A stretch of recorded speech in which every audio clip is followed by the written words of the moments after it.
नाजरीन, ब्रेक के बाद एक बार फिर आप तमाम का प्रोग्राम लीगल पॉइंट्स लाइव में खैर मकदम है। मैं हूं एतमाद, आपका मेज़बान। आज हम गुफ्तगू कर रहे हैं रिट्स एंड PIL, और इस उन्वान पर गुफ्तगू करने के लिए आज हमारे साथ स्टूडियो में एक काबिल खातून कानूनदा मौजूद हैं, डॉक्टर सोफिया बेगम साहिबा, जो high court of Andhra Pradesh में गवर्नमेंट लीडर के अहदे पर फायज होते हुए तकरीबन 7 गवर्नमेंट डिपार्टमेंट्स की आप नुमाइंदगी करते हैं। एक अहम बात आपके मुतालिक ये बताता चलूँ कि high court of Andhra Pradesh की तारीख में आप पहली मुस्लिम खातून कानूनदा हैं जो इस गवर्नमेंट लीडर के अहदे पर फायज हैं, और इस किस्म के अहदे पर आप फायज होते हुए मिल्लत इस्लामिया का आपने नाम फ़ख्र से रोशन कर दिया है।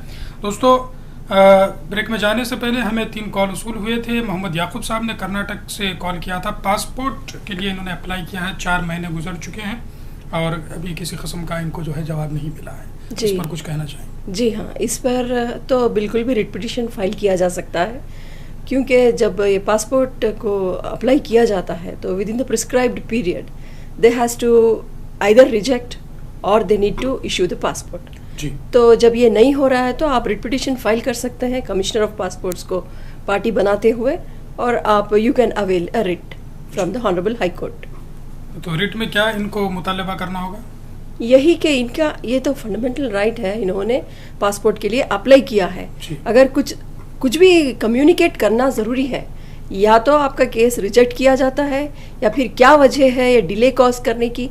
एक तो आप पहले जाके मालूम कीजिए कि वजह क्या है ये डिले कॉज होने की। अगर ये डिले विलफुल है, अगर ये लोग विदाउट एनी रीज़न बताए हुए और गैर ज़रूरी तरीके से अगर रोक रहे हैं, तो इसके लिए आप रिट पिटिशन फाइल कर सकते हैं।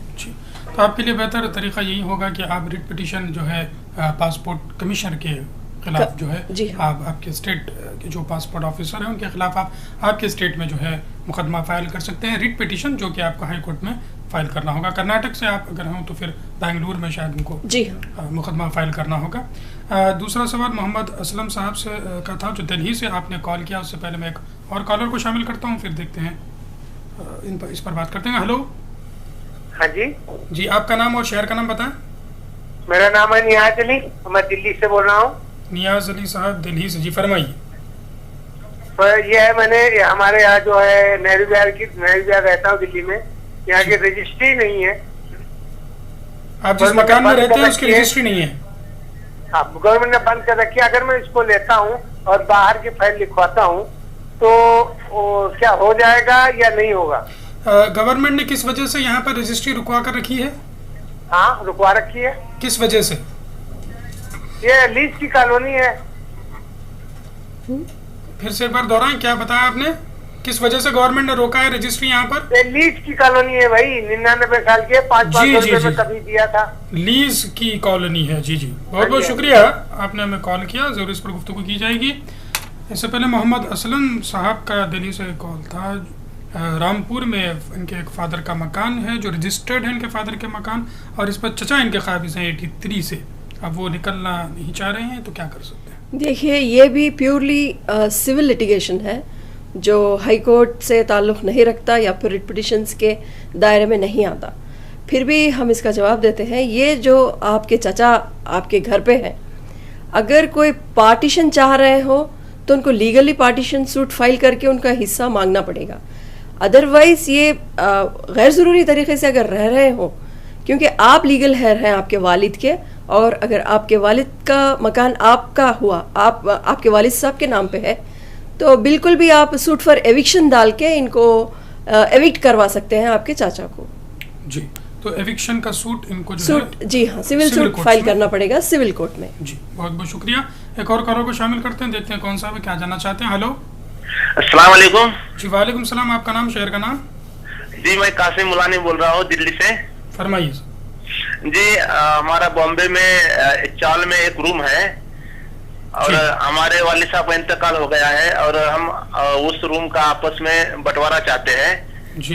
लेकिन मेरी जो सिस्टर है वो अपना हक लेने के लिए तैयार नहीं है, और मतलब ना हक लेने के लिए तैयार है, ना मतलब साइन करने के लिए तैयार है, रजामंदी देने के लिए जो है, ट्रांसफर करने के लिए जो है। जी, आप लोग कितने भाई बहन हैं? हम 2 भाई हैं और 2 बहन हैं। बाकी सब तैयार है, वालिदा भी तैयार है, भाई भी तैयार है, जी सिर्फ एक सिस्टर मना कर रही है। जी जी जी, बहुत बहुत शुक्रिया, आपने हमें कॉल किया। जरूर इस पर गुफ्तगू की जाएगी। एक और कॉलर को शामिल करते हैं, देखते हैं कौन सा भी क्या जानना चाहते हैं। हेलो हेलो जी, अस्सलाम वालेकुम। वालेकुम सलाम, आपका नाम और शहर का नाम? हेलो, जाहिद नाम है मेरा। जाहिद साहब कहाँ से बोल रहे हैं? दिल्ली से बोल रहा था जी, फरमाइए। जी। मेरे जो ग्रैंडफादर है ना जी तो उनकी थोड़ी प्रॉपर्टी है उनकी, जी तो वो बेचना चाह रहे थे। जी तो उसमें उनकी लड़की है एक, अब जी। 3 लड़के हैं। जी, तो लड़की को कुछ मिलेगा उसमें? 3 लड़के हैं? हाँ, 3 लड़के हैं, तीनों अनमैरिड हैं। जी, और लड़की? लड़की एक है, मैरिड है। जी, तो ग्रैंडफादर जो है वो अपनी प्रॉपर्टी बेचना चाहते हैं। हाँ, तो बेचने के बाद इसमें इन लोगों को कितना हिस्सा मिलेगा ये जानना चाहते हैं। हाँ जी जी जी। बहुत बहुत शुक्रिया, आपने हमें कॉल किया दिल्ली से। जाहिद साहब, जरूर इस पर गुफ्तगू की जाएगी। कर्नाटक से इरफानुद्दीन साहब थे, आपने फरमाया कि इनके जो है 3 चचा हैं, एक फूफू थी, उनका इंतकाल हो गया, उन्होंने एक एग्रीमेंट किया है अपने चचा के, 3 में से एक चचा के साथ एग्रीमेंट ऑफ सेल हुआ था। 2 लाख रुपए में इन्होंने प्रॉपर्टी खरीदने का एग्रीमेंट ऑफ सेल किया था, लेकिन बाद में उनके चचा मुकर गए हैं कि अब वो नहीं बेचना चाहते उस प्रॉपर्टी को। इससे भी इस मसले के लिए भी आपको सिविल कोर्ट जाना पड़ेगा, जहाँ पे आप suit for specific performance file कर सकते हैं। जो एग्रीमेंट ऑलरेडी अंडरगो हुआ है, जो आपने एग्रीमेंट एंटर किए हैं, तो उसको पूरा फाइनलाइज करने के लिए, सेल पूरा कंप्लीट करने के लिए आपको suit for specific performance file करनी चाहिए, और वो भी सिविल कोर्ट में। जी, अपने मुकामी जो अदालत होती है सिविल कोर्ट, वहाँ पर। जी, तो इसका भी रिट से कोई ताल्लुक नहीं है। आज हम रिट्स और PIL पर गुफ्तगू कर रहे हैं। हाई कोर्ट के मुताल्लिक अगर कोई मुकदमात आप लोगों के चल रहे हो, या फिर कोई गवर्नमेंट डिपार्टमेंट से वहाँ से किसी किस्म का डिस्प्यूट है, तो उसमें रिट पिटिशंस किस तरीके से दायर किए जा सकते हैं, इस पर भी हम गुफ्तगू कर रहे हैं, और यही हमारा आज का उन्वान है। इससे मुताल्लिक भी आप हमसे सवालात कर सकते हैं, जैसा कि दूसरे उन्वान पे भी सवालात पूछे जा रहे हैं, लेकिन जो सोफिया बेगम साहिबा जो सरकारी वकील हैं high court of Andhra Pradesh की, बखूबी अपने बेहतर अंदाज में आपके सवालात के जवाब दे रही हैं। एक और कॉलर को मैं शामिल करता हूँ, देखते हैं कौन सा भी क्या जानना चाहते हैं। Hello hello sir. हाँ जी, आपका नाम और शहर का नाम बताएं। इधर में कर्नाटक। हेलो, कर्नाटक। कर्नाटक से कौन बोल रही हैं? कर्नाटक से जी, फरमाइए।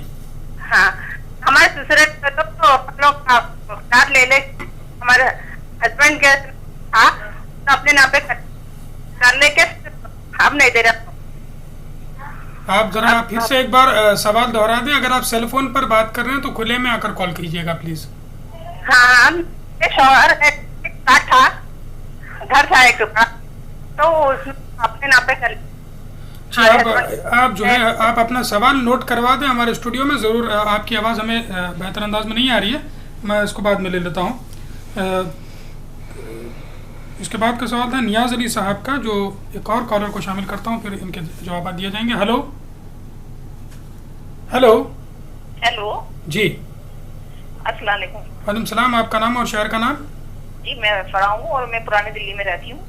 फराह साहिबा, पुरानी दिल्ली में। जी जी, और ऐसा है, मुरादाबाद में हमारा एक मकान है ससुराल का मेरी, जी, जो मेरे ससुर के नाम है, और कागज हमारे पास है उसके मकान के। उसमें जो है हमारे 2 चचे ससुर हैं, वो रहते हैं, क्योंकि मेरे ससुर जो है दिल्ली में आ गए थे काम से। कागज हमारे पास है, उनका इंतकाल हो गया ससुर का, मेरे सास का भी, सबका।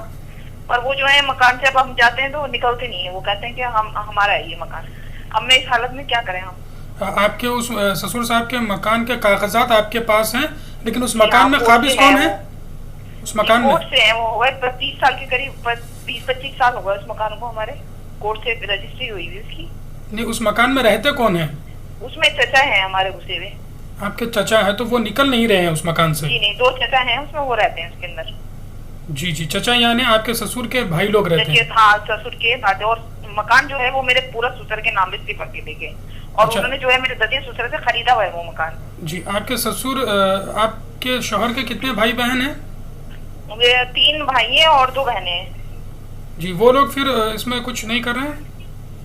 उसमें कुछ नहीं रहते हैं, बस उसके अंदर उनके एक बेटा है उनका और उसके अंदर ही रहते हैं वो मकान में। और हम जाते हैं तो हमें फिर बात ही नहीं करते, कहते हैं ये हमारा मकान है, तुम्हारे को कोई मतलब नहीं है। चलिए ठीक है, बहुत बहुत शुक्रिया, आपने हमें कॉल किया, जरूर इस पर गुफ्तगू की जाएगी। एक और कॉलर को शामिल करते हैं, देखते हैं कौन है, क्या जानना चाहते हैं। हेलो। हेलो जी, आपका नाम और शहर का नाम। अस्सलाम वालेकुम। वालेकुम सलाम। हाँ, हम निजामाबाद से बात कर रहे हैं। नाम आपका? मेरा नाम अब्दुल सलीम। अब्दुल सलीम साहब जी, फरमाइए। अगर हम एक हिंदू की लैंड लेना चाह रहे जी। हाँ, तो वो जो पास अपने पट्टेदार की साइन लेना क्या, नहीं तो उनके बच्चों की सबकी साइन लेना।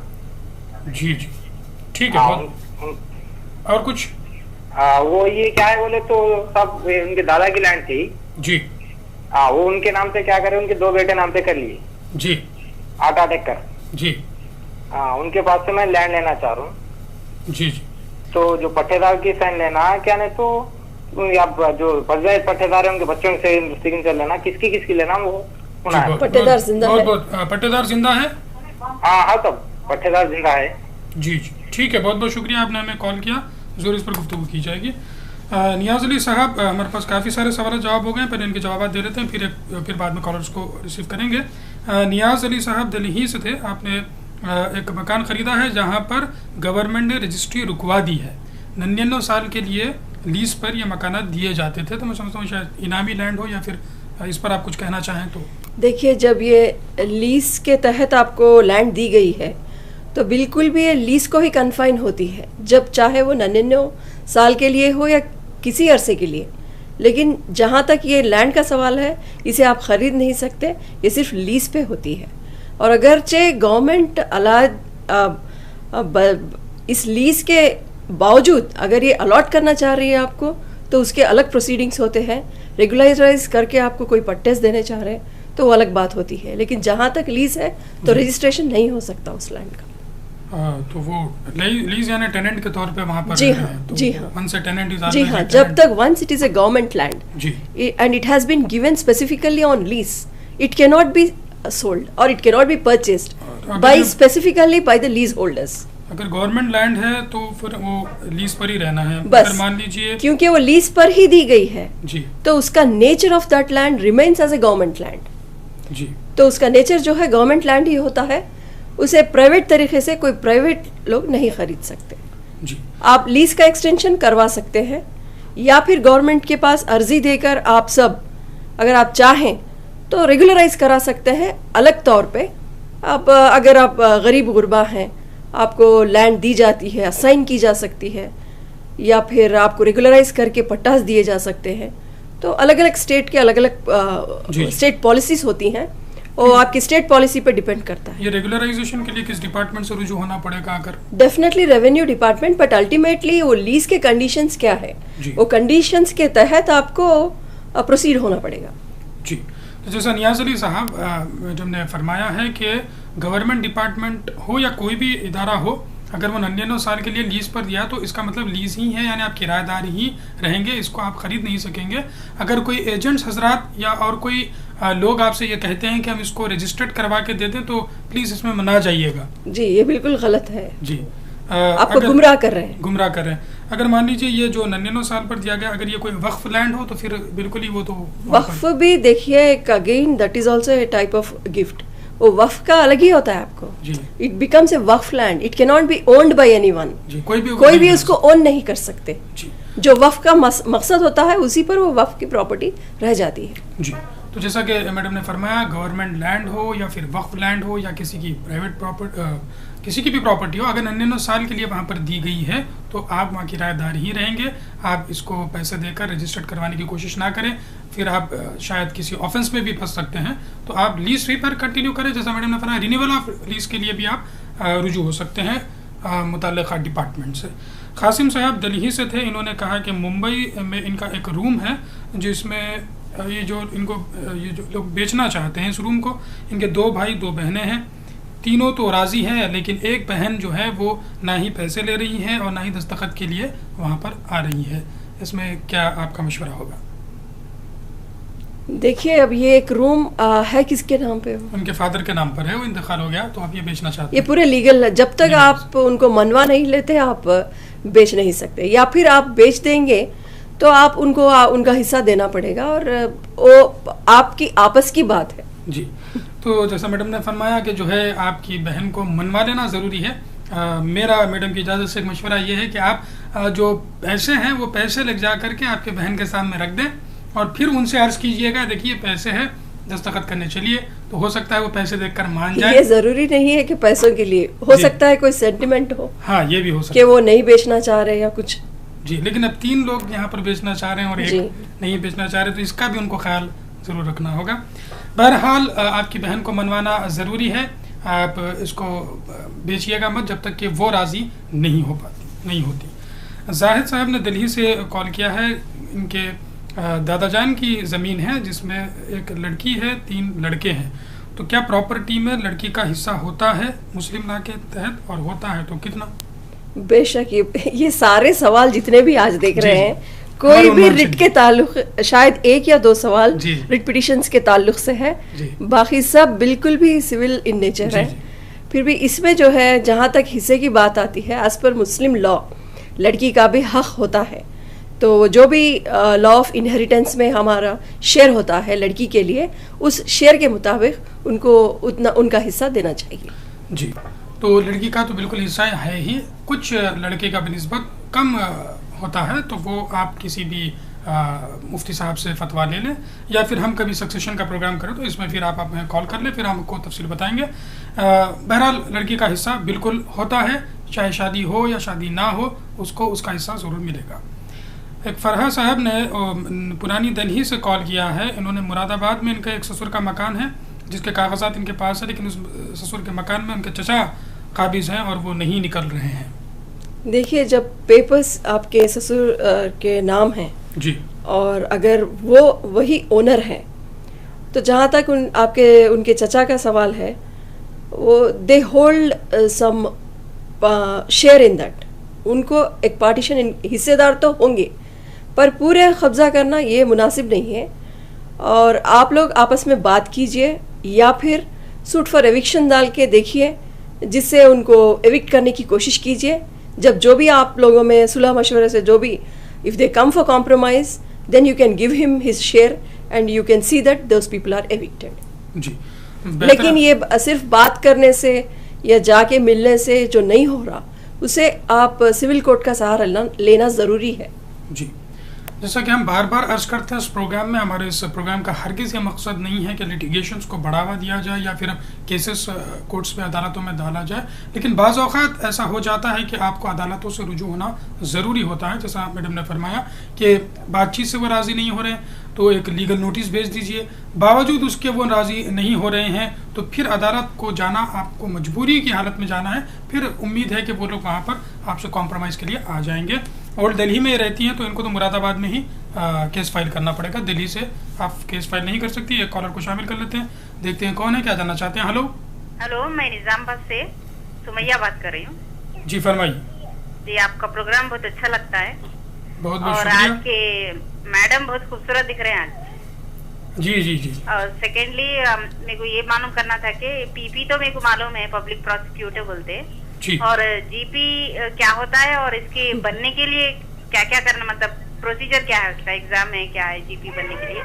मैं एक LLB स्टूडेंट हूँ फाइनल ईयर की जी, और बहुत इंस्पायर हुई मैडम को देख के, मैडम के एक्सप्लेनेशन को देख के, जवाबात को देखकर बहुत इंस्पायर हुई मैं जी। और लेडीज के लिए एक बहुत बड़े इंस्पिरेशन है, खासतौर लॉ स्टूडेंट के लिए मैडम। और ये मालूम करना था कि जीपी बनने के लिए क्या करना, मतलब क्या प्रोसीजर है इसका? ठीक है सुमैया साहिबा, आपने हमें निज़ामाबाद से कॉल किया, ज़रूर इस पर गुफ्तगू की जाएगी। जैसा कि आपने फरमाया कि एक कॉलर को शामिल कर लेता हूँ, फिर इस पर गुफ्तगू की जाएगी। हेलो, आपका नाम और शहर का नाम बताएं। मैं शाहिद बोल रहा हूँ दिल्ली से। शाहिद साहब दिल्ली से, जी फरमाइए। हाँ, मैंने एक कंपनी है, मतलब किसी ने ट्रैवल एजेंसी खोली है अहमदाबाद में, वहाँ मुस्लिम टूर्स एंड ट्रेवल्स। इनका एडवर्टाइज आया था अक्टूबर के अंदर, और उम्रा के लिए इन्होंने भेजने के लिए पैसों की उसमें रकम बताई थी। हमने एडवांस 11,000 रुपये हस्बैंड और वाइफ का भेज दिया। उसके बाद में इन्होंने और पैसा माजरत खान शाहिद साहब, किसी और प्रोग्राम में आप हमें कॉल कर लीजिएगा। आज के उन्वान से रिलेटेड ये सवालात सवाल क्या आपका है? नहीं है, मैं मेरा ज़रूर कोई इस पर गुफ्तगू करूँगा, वक्त की कमी है इसलिए मैं माज़रत खाई से आपका सवाल नहीं ले पाऊँगा। पहले मैं सवालात के जवाब देता हूँ जो वो भी टॉपिक से रिलेटेड नहीं है, फिर हम गुफ्तगू करेंगे।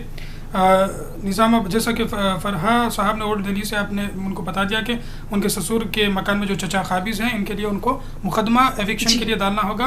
दिल्ली में आप नहीं डाल सकती, मुरादाबाद में ही आपको डालना होगा। निज़ामाबाद से अब्दुल सलीम साहब थे, किसी गैर मुस्लिम की लैंड यानी हिंदू लैंड की खरीदना चाहते हैं, तो क्या क्या तरीक़ेकार उनको अपनाना चाहिए? देखिए, अगर पट्टेदार जिंदा है तो बेहतरी ये है कि आप पट्टेदार की सिग्नेचर भी लीजिए, और जो पट्टेदार के पास से जो लीगल हेड्स अपने नाम पे करवा लिए हैं, आप उनके भी दस्तखत लीजिए। आपको मुनासिब है कि पट्टेदार के दस्तखत ज़रूरी लें। जी, पट्टेदार के दस्तखत लेना ज़रूरी है। आखिरी कॉलर जो थे हमारे साथ, सुमैया ने निज़ामाबाद से कॉल किया था। पीपी के बारे में ये जानती है, लेकिन जीपी यानी गवर्नमेंट प्लीडर क्या होता है ये आप नहीं जानती। एलएलबी फाइनल ईयर स्टूडेंट भी है।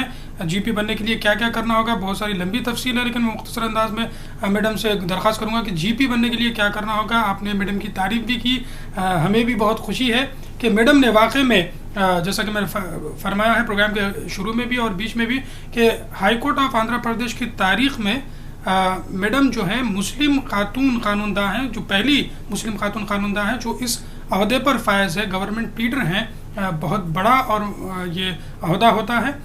जानते हैं मैडम से कि जीपी बनने के लिए ये क्या कर सकती है। मैं माफ़ी चाहती हूँ, this is none of our subject today. जी जी, but I am thankful to that lady who has said this. It would be better if she comes and meets me personally. I will definitely explain her. But एक बात कह दूँ, आप मेहनत करते रहिए, जो कुछ भी आप मेहनत करते रहिए और सिंसियर रहिए, इंशाल्लाह आप गवर्नमेंट प्लीडर भी बन सकते हैं। लेकिन इनका एक सवाल था कि क्या कोई एग्ज़ाम होता है क्या, फिर वहाँ पर गवर्नमेंट प्लीडर चुन लिया जाता है? जी नहीं, देखिए, अब ये स्टैंडिंग काउंसिल्स होते हैं, गवर्नमेंट प्लीडर्स होते हैं, जो भी होते हैं, इन्हें अब जैसे प्राइवेट लॉयर को आप रखते हैं अपने, तो इसी तरह से सरकार जो है अपने सरकारी वकीलों को अपॉइंट करती है। तो जैसा कि सुमैया साहबा मैडम ने फरमाया कि बेशक इसका तफसीली जवाब है, मैडम ने आपको इजाज़त भी दे दी है कि आप मुंसिफ से साहब मैडम का नंबर ले लीजिएगा बाद में, फिर मैडम से पर्सनली आप उनके ऑफिस या मकान में जाकर मिल भी सकती हैं। गवर्नमेंट प्लीडर आपको बनना है तो बेशक बनिएगा, आप भी नाम रोशन कीजिएगा।